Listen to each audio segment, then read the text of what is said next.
I start my video, I just want to say a big thank you to my sponsors for this video, Gemaloid. Gemaloid cream is the best cream for hemorrhoids.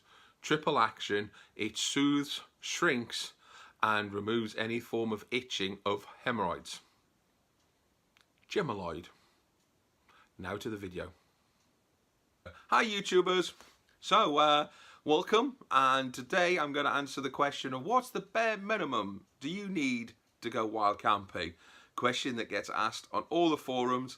That and is this mushroom okay to eat tends to be the most popular threads. So to keep it very simple and short, and I can hear the cheering, what I'm doing is only focusing on the key essentials. So what do you need to go wild camping? Right after the trailers.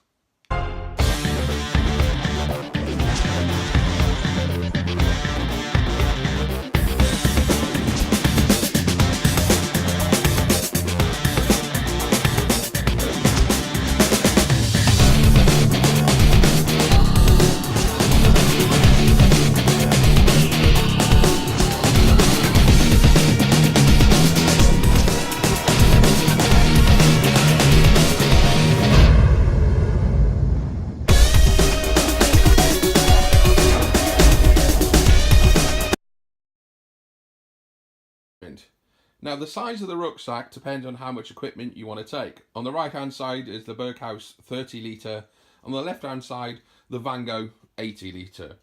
It tends to be a common thread that the minimum equipment you take, the better camper you are. If anyone can fit all my gear into a 30 litre bag, then you're welcome. I personally like to go big and be comfortable. I always have a good night's sleep, and as long as you can carry it, it shouldn't make any difference. So you need to somehow carry your equipment.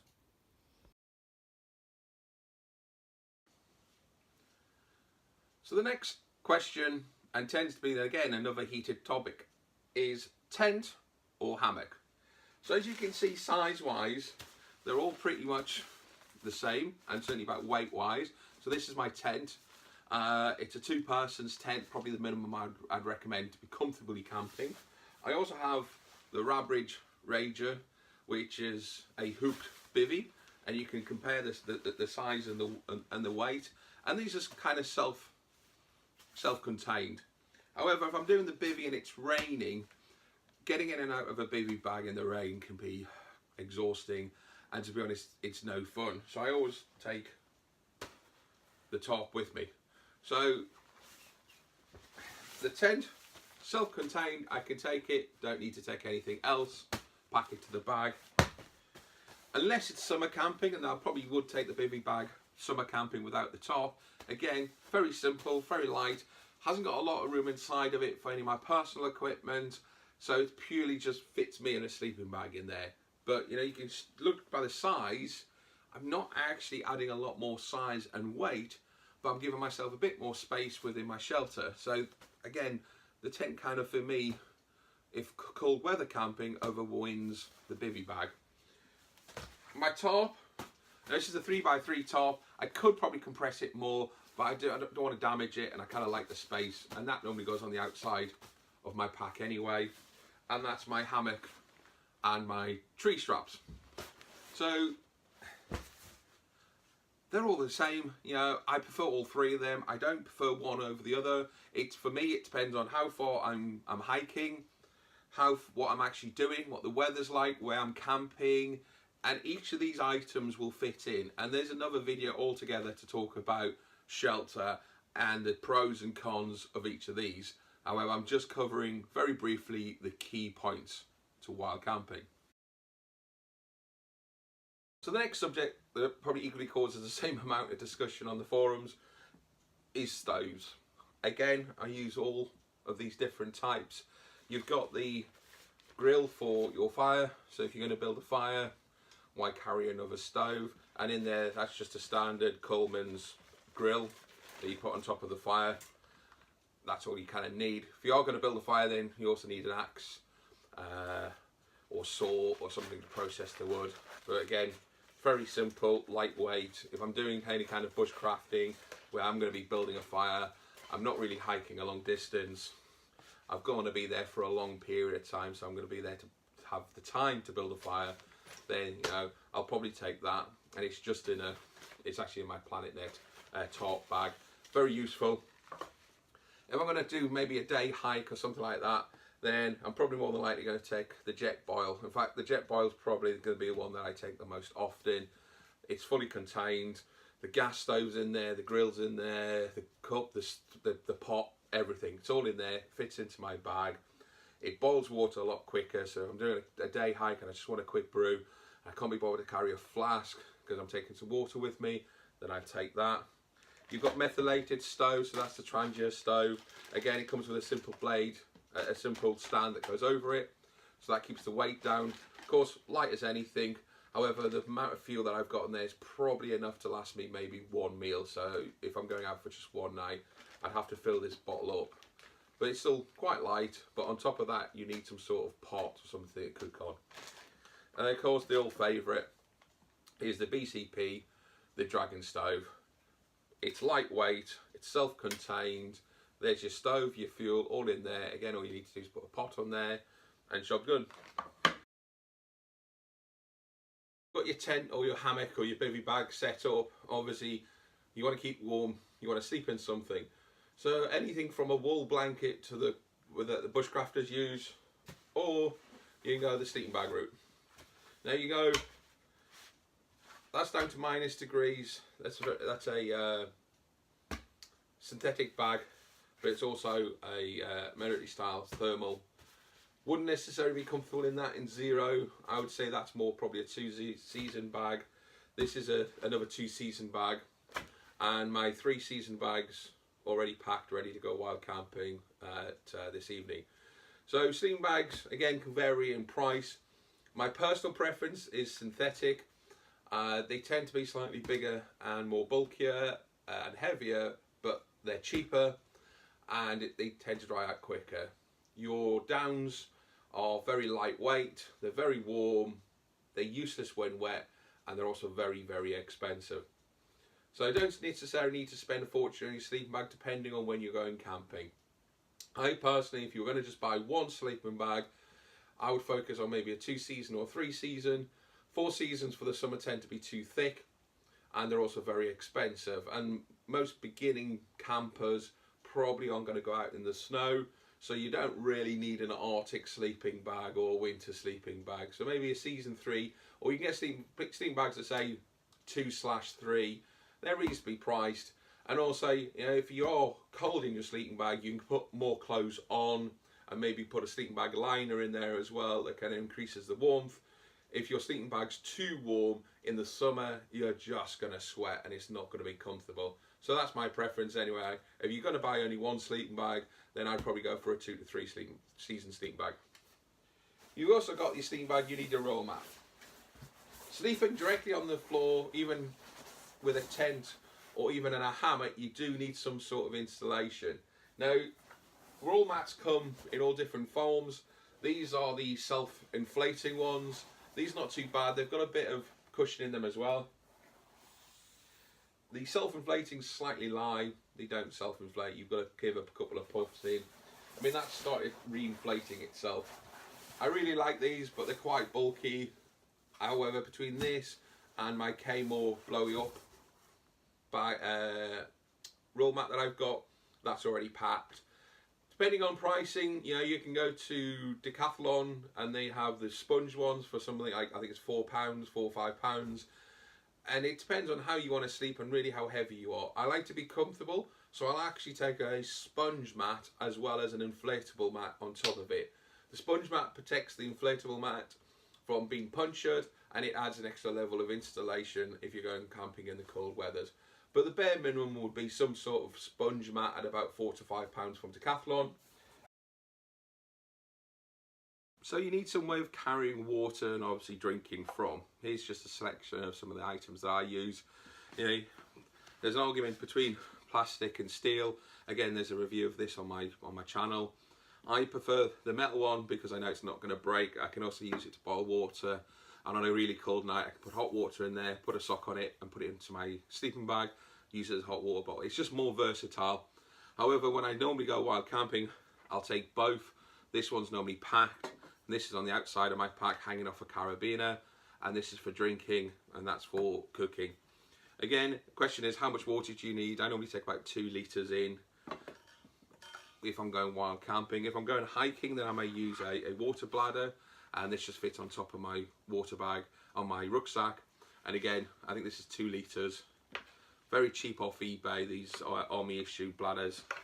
And then from a cup, there's your water bottles. I mean, I normally carry at least 2 sources of water, just in case one leaks. I've always got another one. And also, this is always on the outside, so I can drink while I'm walking.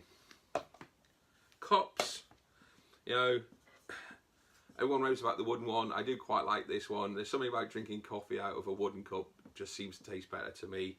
Again, the metal cup, which goes with a water bottle, you know, the fact that it fits over it takes no additional space whatsoever, but I've also got a cup, and that just helps me a great deal if I'm making brews, etc. I can also put it on the cup and use it as a pot, so it's a kind of dual thing, and again, it takes up hardly any space whatsoever.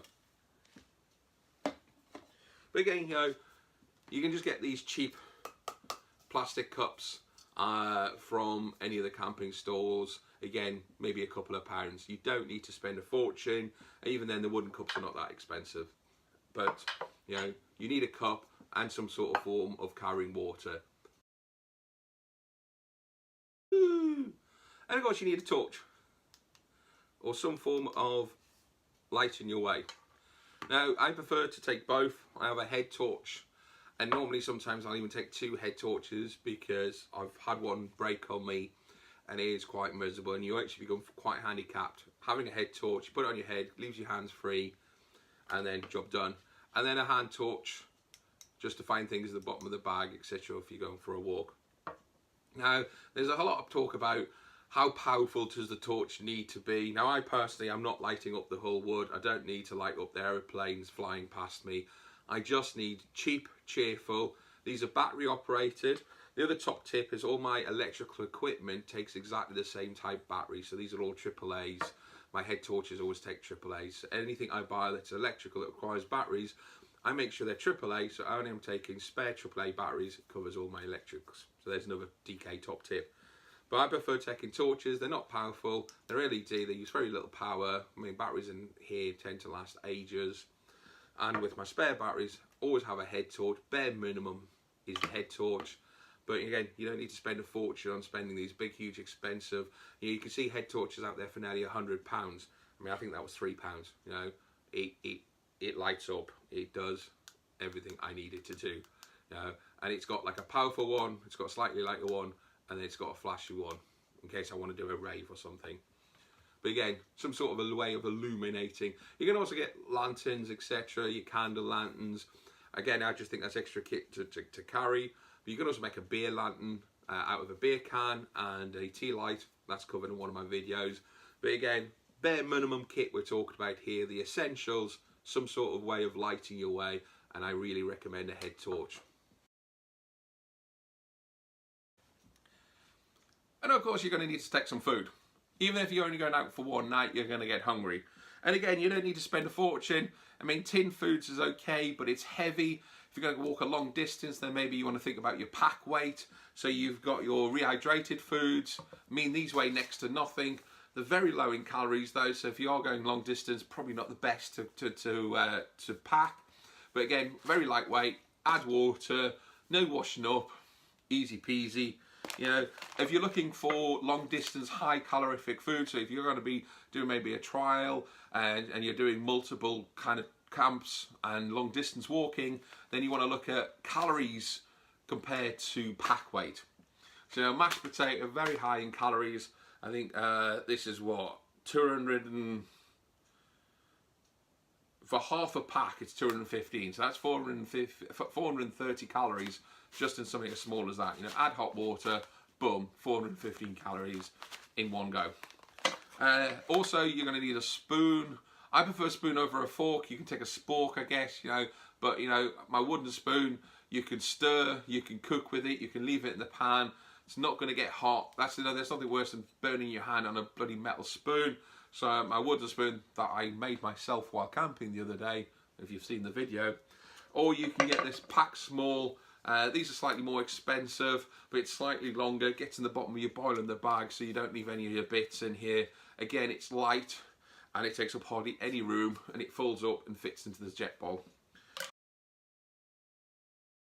Obviously, you know, if you're spending out maybe even an evening out in the field and the call of nature comes and you need to do a number 2, and I cover how to do this in one of my videos, then you need a trowel to dig a little hole and some toilet roll. Inside there's also some hand sanitizer to keep everything clean, and because there's no sinks out in the woods, so you know, useful to have. I always take that with me whenever I go camping, even if I'm going out for a long walk. That's always in my day set. So there you go. You know, the bare essentials if you want to go wild camping, as you can see, doesn't have to cost a fortune. You don't need all the branded equipment. You can go out and have a reasonably cheap evening for your first wild camp. There's nothing stopping you doing it. As you can see, you can get the equipment very cheap. Hopefully that's answered some of your questions. If you've got any further questions, then please message me on the comments below.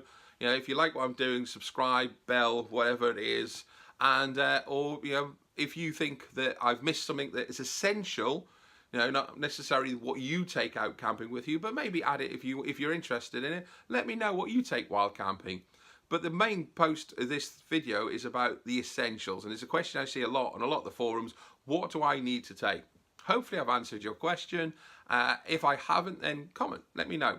And if I've missed anything that you think I should include in this bare essential list, then again, comment below and let's start a discussion. Till later, YouTubers. Hi, before I start my YouTube video, I just want to thank my... Hi, before I start my YouTube video, I just want to say thank you to my sponsors for this video, Gemaloid. Gemaloid is a great cream for...